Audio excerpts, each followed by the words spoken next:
In this lesson, we'll cover a mysterious bug and how to fix it. Note these mysteries address some of the most confusing parts of OOP.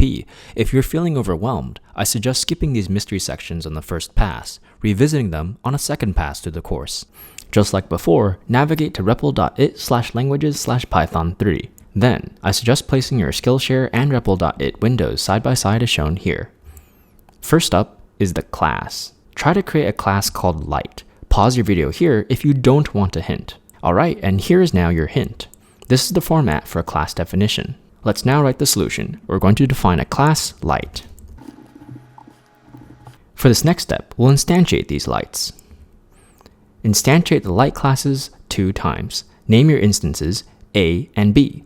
Pause your video here if you don't want a hint. Alright, and now here's your hint. This is the format for instantiation and assigning the instance to a variable.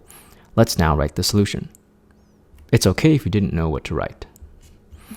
Here we're going to type in A is equal to light and B is equal to light. Next, let me introduce a new way of defining an attribute for your class. Here is your class. We're going to define what is called a class attribute by defining a variable in the body of this class. Let's now update our light code. Instead of a pass, we're going to type in here on is equal to false. To access this class attribute, we can directly reference the class and its attribute by using a dot expression. Hit the green arrow to run your code. Now we're going to use the interpreter. The interpreter for me is on the bottom half of the screen, but maybe on the right hand side for you. Go ahead and type in the class name dot on. And we can see that the default is false, as we defined here. Note that if you define an instance, you can also access this attribute as well. For example, if we type a.on, we'll get false, and b.on will also be false. Now it's time for us to introduce the mystery. Let's try modifying one of these light attributes. Previously, we modified these attributes in a method. We can modify attribute values outside of the methods too. Change light A to be on. We can set a.on equals to true. As expected, if we check a.on, we get true. Now, what do you think happens to light B? It should still be off. We can check to find out light B is indeed still off. Now, it's time for the mystery. Let's change the class attribute to true. Here we'll type in light.on is equal to true. Now what do you think happens to light B? It should still be off, right? We can check. But light.b is on. Huh? What happened here? We have to visualize to understand what happened. We started off defining the light class attribute to be off. We then defined a new instance. As expected, this new instance is still off. We then changed the class attribute to true so that the default is on. This is what we expected to happen. We expected that the instantiated light is not affected. However, we saw that the instantiated light was affected. It was also on, which is right here. B.on was true as well. Here's what actually happened. We defined the light class attribute, which is off by default. When we instantiated light, the light did not have its own attribute for on or off.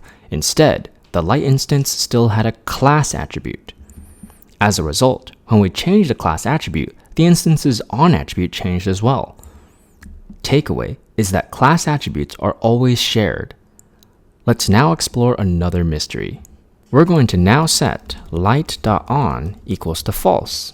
What do you think happens to light B? As you may expect, B is also now false. What do you think happened to light A?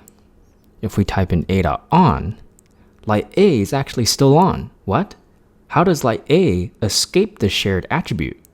Let's break this down with another visualization. On the left-hand side, we have pictured what we think happened. We have the class in black and the 2 instances below. As we learned in the previous section, class attributes are shared, so let's use arrows instead. Earlier, we actually manually turned light A on. In this case, setting the attribute directly actually converts the class attribute into an instance attribute. Light A is now decoupled and has its own state. We then set the class attribute to true, and set the class attribute back to false again. The entire time, light A stays on and is unaffected.